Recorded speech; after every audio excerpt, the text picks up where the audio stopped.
Aujourd'hui, nous allons partager cette idée, la routine, bénédiction ou menace.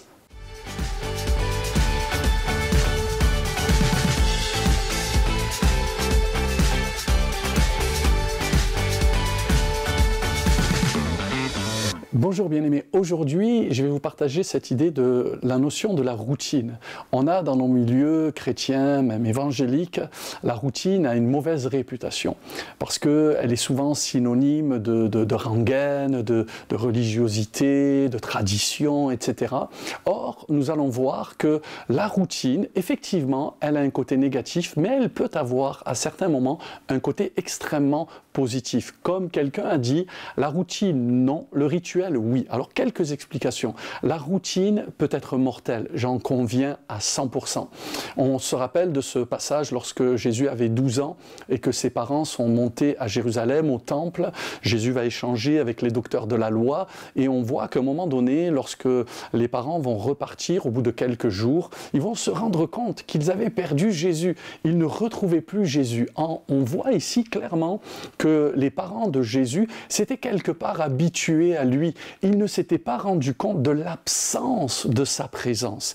Et voyez-vous, la routine, c'est ce qu'elle peut provoquer dans notre vie. C'est qu'à un moment donné, on fait les choses sans savoir pourquoi on fait les choses. On fait des bonnes choses, mais le cœur n'y est plus. Et Jésus, le Seigneur, reprochera cela à son peuple. Il dira, ce peuple m'honore des lèvres, mais son cœur est éloigné de moi. N'oubliez pas que le livre des psaumes dit, reçois favorablement les sentiments de mon cœur. Il faut qu'il y ait du cœur dans tout ce que nous faisons.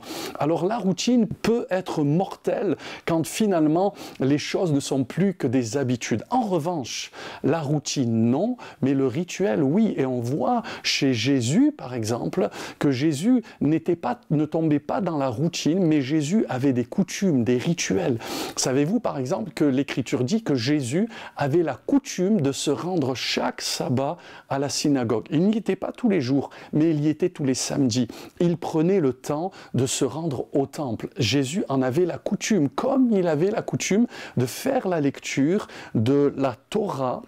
Jésus avait l'habitude de plonger ses regards en tant que fils de l'homme dans la loi de Dieu. Et puis, l'Écriture dit que Jésus avait, selon sa coutume, avait l'habitude de monter sur la montagne des Oliviers pour prier, pour chercher la face de Dieu. Et ses disciples savaient qu'il s'y rendait souvent. Donc Jésus avait plusieurs rituels, si je puis dire, plusieurs coutumes qui lui permettaient ainsi de régler sa vie spirituelle. Et bien sûr, dans tout ce qu'il faisait, il imitait son cœur. Et c'est cela qui fait la différence.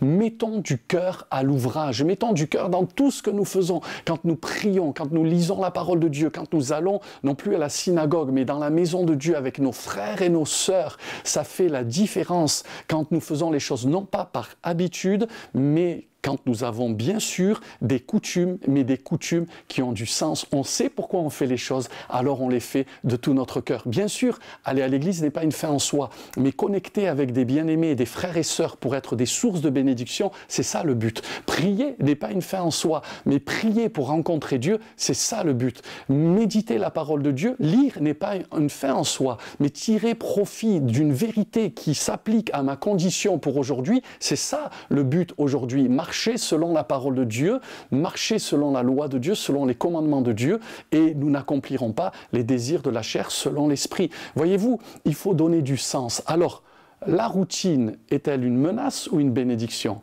Les deux, mon capitaine. Fais attention, ce qui compte, c'est de mettre du cœur dans tout ce que tu fais. Sois béni, bien-aimé.